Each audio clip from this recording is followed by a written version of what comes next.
Hello and welcome back to Fixing It Up. It's a rainy day in Somerset today and I thought, you know what, why don't I give you guys a channel update on what's going on at Fixing It Up Towers. So, the Toshiba is done, the Acer is sold and that's merrying its way to its new owner. The Toshiba is going online and that is ready to be sold too, and the auction for that should have just started, and that's on eBay, and we'll see if we're able to make anything with that one at all.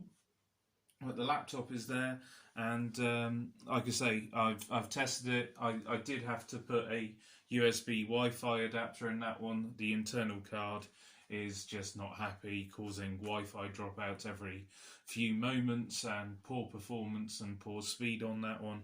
I did think the card was dodgy on that one, so I've supplied a USB Wi-Fi adapter which is dual band, so that's going to work with modern routers and will just give the user a much better experience. Yes, it does mean robbing one of the USB ports on there, but on that Toshiba there's 3 USB ports, so you've still got 2 USB ports, which for today, when you see modern laptops with hardly any input-output devices on it at all, it's still pretty good going, especially when you consider it's an Ultrabook, where the Ultrabook's I/O tend to be limited to just 1 or maybe 2 ports max.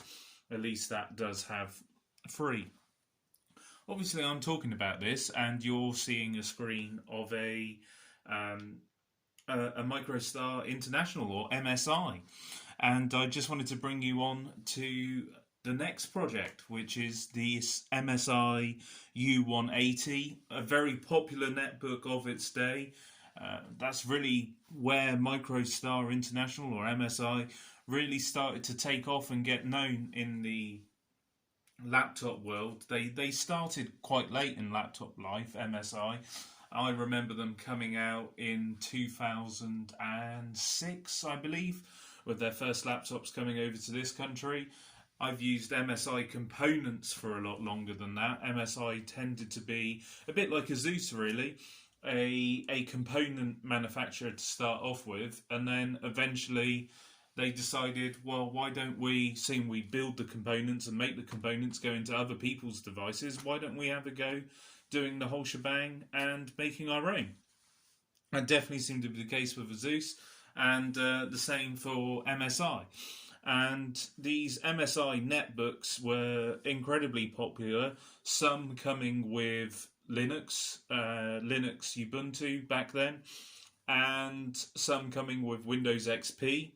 This is a later MacBook, MSI netbook, and that is running Windows 7 Starter, which will allow us to upgrade it to Windows 10 Home, as there is still an upgrade path to that. So that will be one of the things that I will be filming. But I bought this laptop because a lot of the netbooks and these devices, that when they came out, they were often perceived as very slow, very sluggish. And this one would have been, but someone has been in and fitted 4 gig of RAM. And that makes this potentially still quite usable in today's modern era. Now, one thing that always annoys me with these new laptops is, back in the old days, you'd have, as you've seen on the Toshiba and the Acer, hard drive slots and RAM slot covers, which you would mean you'd only need to take off that individual cover. For this one, it's a bit more involved. Now, I have already removed the screws using my trusty Amazon screwdriver set, of which you've seen in a previous video, and there's of course links to that. So I have now removed the hard drive cover, well, basically the whole back of this netbook, and this is what the netbook looks like underneath. So you've got full access to the motherboard, the RAM module, which is over here, and that's brilliant. Now, this laptop netbook, whatever you want to call it, netbook came with no hard drive, but the RAM was there.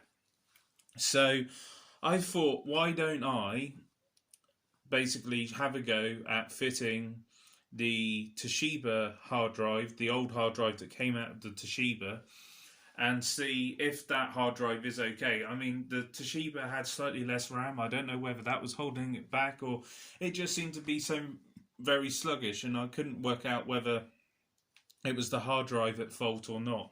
Now, I'm not going to leave this hard drive in there, but for testing purposes, it could be useful to see if the rest of this netbook is okay whilst I'm waiting for parts for that one to arrive, and hopefully the SSD should be arriving shortly for it. So I just wanted to bring you up to speed with what's happening fixing up towers this week, and there should be more on the MSI as the parts arrive. I'm going to be testing it with the old hard drive out of the old Toshiba, just to see if it boots and to see if there's any other issues that I'm not aware of. Like I say, this has got some additional RAM in it, and it will be interesting to see how this one behaves and see whether this is any good or not. So we'll have a go, see what it's like with the hard drive. I am also waiting on a charger for it as well, because it didn't come with a charger. So I hope there's going to be some juice in the battery which I can use for testing. The great thing about these Intel Atom netbooks were basically the architecture inside those meant that you had incredibly long battery life. When you consider the average laptop back in the early 2010s would probably only last about an hour and a half in battery. In realistic terms, I mean, some of them quoted 2-3 hours, but that only happened in lab tests. That didn't happen in the real world. So these netbooks, a lot of them lasted 5-6 hours, and that was because of the Intel Atom processor, which is inside these netbooks at the time. And like I say, they were incredibly popular, but they were also incredibly underpowered. And one way of alleviating some of that underpoweredness would be to put an SSD in and to have larger RAM. Now, this has already got the RAM. This will have another SSD in it eventually, and I'll look to fit the SSD and install Windows again in a future video on this one. But I just wanted to see with the old hard drive out of the Toshiba whether this will work. So I thought I would show you what it's like to remove the cover off one of these. It's actually incredibly straightforward. You've got 1, 2, 3, 4, 5, 6, 7, 8, 9, 10 screws there. So you've got 10 screw holes to remove there, and they come out very easily with that Amazon screwdriver set that I bought the other day.